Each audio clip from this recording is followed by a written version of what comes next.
कुत्ते की पूंछ बनाम आदित्यनाथ योगी। समाजवादी पार्टी कुत्ते की पूंछ है जो सीधी नहीं हो सकती।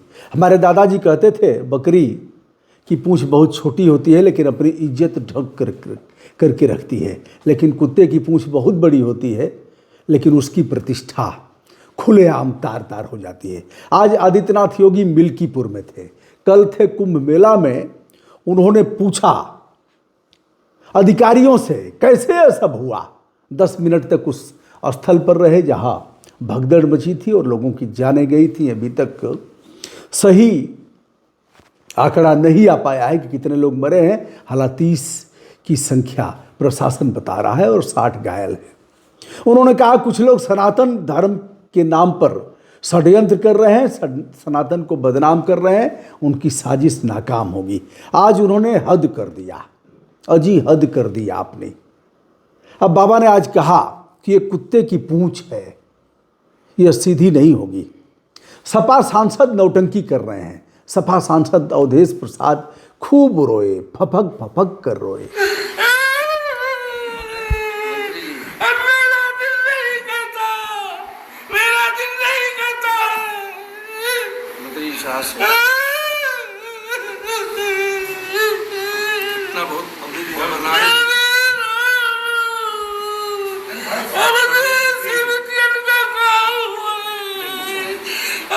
ऐसे मुझे तो ऐसे लग रहा था यदि सच में रो रहे होंगे तो हार्ट अटैक आ सकता है। किस पर रोए? एक बेटी के साथ जघन्यतम अपराध मिल्कीपुर में हुआ। सपा सांसद फूट फूट करके रो रहे हैं और उन्हें समझाने वाले समाजवादी पार्टी के नेता पवन पांडे हैं, आंसू पोंछ रहे हैं, लेकिन अवधेश प्रसाद रुकने का नाम नहीं ले रहे हैं।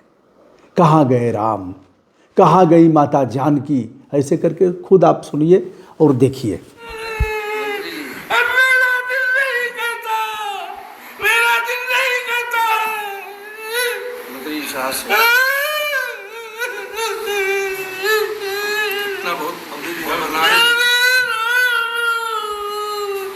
अब मिल्कीपुर एक ऐसा विधानसभा है जहां भारतीय जनता पार्टी हर हालत में उस विधानसभा को जीतना चाहती है, क्योंकि अयोध्या लोकसभा वह गंवा चुकी है। अवधेश प्रसाद जो मिल्कीपुर से विधायक थे, इस बार उनके बेटे को वहां से टिकट मिला है और भारतीय जनता पार्टी ने एक नए प्रत्याशी को, नए कार्यकर्ता को टिकट दिया है। अवधेश प्रसाद अपने बेटे के लिए दिन रात मेहनत कर रहे हैं। डिंपल यादव पिछले दिनों गई थी और बहुत बड़ी रैली उनकी हुई थी। एक अपराध भी दर्ज हुआ, डिंपल के दीवाने हो गए थे। एक तुम ही नहीं तन्हा महफिल में मेरे रुसवा, यह मत समझो कि केवल सैफई, मैनपुरी और उस इलाके में ही दीवानगी है। एक तुम ही नहीं तन्हा महफिल में मेरे रुसवा, इस शहर में तुझ जैसे दीवाने हजारों हैं। तो डिंपल के पीछे जो दीवानगी देखी गई उसे भी आपने देखा है। क्या होगा मिल्कीपुर में? मिल्कीपुर यदि भारतीय जनता पार्टी जीतती है तो वो एक प्रकार से बदला लेगी। अवधेश प्रसाद को समाजवादी पार्टी ने ठीक से बुनाया, सदन से लेकर के सड़क पर। अवधेश प्रसाद यह भी दावा करते हैं कि 2027 के विधानसभा आम चुनाव में समाजवादी पार्टी की सरकार बनेगी हर हालत में, और अगर नहीं बनती है तो मैं सर्वस्व हार जाऊंगा, राजनीति से संन्यास ले लूँगा, मुंह नहीं दिखाऊंगा। अब जो 9 चुनाव हुए थे विधानसभा के, पिछले दिनों उपचुनाव हुए थे, मिल्कीपुर का नहीं हो पाया था। इसलिए नहीं हो पाया था कि भारतीय जनता पार्टी के पूर्व प्रत्याशी बाबा गोरखनाथ ने एक याचिका किया था उच्च न्यायालय में, उस याचिका के चलते चुनाव नहीं हो पाया।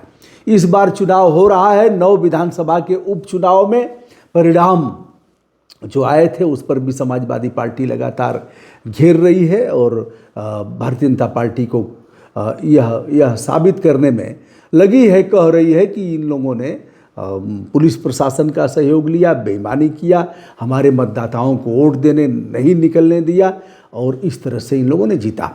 9 में 7, 6 पर भारतीय जनता पार्टी जीती है और 7वां लोकदल का प्रत्याशी जीता। लोकदल पहले वाले चुनाव में, विधानसभा चुनाव में समाजवादी पार्टी का सहयोगी दल था और इस बार के विधानसभा जो उपचुनाव हुए हैं वह भारतीय जनता पार्टी का सहयोगी दल है। लोकसभा में 2 सीटें लोकदल को मिली थी और दोनों सीटें जीतकर उसने अपना लोहा मनवाया।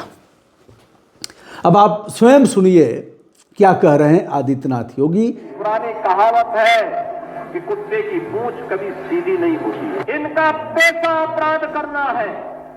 और अवधेश प्रसाद का रोना देख करके तो लोगों का कलेजा फट जाएगा। गिरावट आई है, एक में नहीं आई है। यह गिरावट बहुजन समाज पार्टी में, यह गिरावट समाजवादी पार्टी में, यह गिरावट भारतीय जनता पार्टी में, यह गिरावट कांग्रेस में, यह गिरावट अन्य दलों में। आम आदमी पार्टी भी इसमें कम नहीं है किसी से, वो अभी चढ़ बढ़ करके ऐसे ही भुनाने का काम करती है।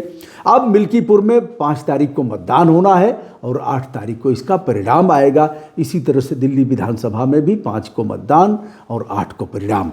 मिल्कीपुर में क्या होगा यह तो समय बताएगा। फिलहाल मिल्कीपुर से अवधेश प्रसाद के बेटे जो सांसद हैं अयोध्या के, उनके बेटे लड़ रहे हैं। इधर भारतीय जनता पार्टी का प्रत्याशी लड़ रहा है। अन्य प्रत्याशियों के बीच तो कोई मुकाबला नहीं है, लेकिन सीधी अगर टक्कर है तो भारतीय जनता पार्टी और समाजवादी पार्टी में। कौन जीतेगा? क्या खोई हुई प्रतिष्ठा भारतीय जनता पार्टी फिर से प्रतिष्ठापित करेगी या फिर समाजवादी पार्टी वहाँ से अपने प्रत्याशी को जिताने में कामयाब होगी? दोस्तों, मैं हूं ब्रजभूषण दुबे। फिलहाल जिस तरह की भाषा चल रही है वह भाषा राजनीति में या सामाजिक जीवन में कदापि सुखद और स्वस्थ नहीं कही जाएगी, ऐसा हमारा मानना है। आप जैसा मानना चाहें माने, थोपा नहीं जा सकता। प्रणाम।